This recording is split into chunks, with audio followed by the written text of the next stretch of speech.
పిఠాపురంలో ప్రమాదవశాత్తు ఒక ఎలక్ట్రీషియన్ చనిపోయారు.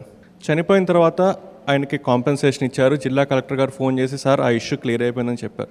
అయిపోయిందని చెప్పిన తర్వాత కూడా సార్ మమ్మల్ని పిలిచి అసలు ఎంతమంది ఎలక్ట్రీషియన్లు ఉన్నారు, నిజంగా ఎలక్ట్రీషియన్ కనుక ఒక ఇన్సులేటెడ్ గ్లో వేసుకుంటే చనిపోయేవాడా, మంచి ఇన్సులేటెడ్ ఇన్స్ట్రుమెంట్స్ వాడుంటే చనిపోయేవాడా, ఇన్సులేటెడ్ షూ వేసుకుంటే చనిపోయేవాడా అని చెప్పి ఒక సర్వే చేయించి సర్వే ప్రకారం ఉన్న 323 మంది ఎలక్ట్రీషియన్స్ని ఐడెంటిఫై చేసి ఇంకా పిఠాపురంలో ఏ ఎలక్ట్రీషియన్ చనిపోకూడదు అని చెప్పి మీకోసం ఈరోజు ఇన్సులేటెడ్ ఎక్విప్మెంట్ని, ఎలక్ట్రికల్ ఎక్విప్మెంట్ని, ఇన్సులేటెడ్ గ్లౌస్ని, ఇన్సులేటెడ్ షూస్ని, దాంతోపాటు ఇన్ని చేసిన ఇంకా ప్రమాదవశాత్తు ఎవరైనా పొరపాటున చనిపోయినా మీ అందరికీ ఇన్సూరెన్స్ని స్వయంగా ఆయన అరేంజ్ చేయడం జరిగింది.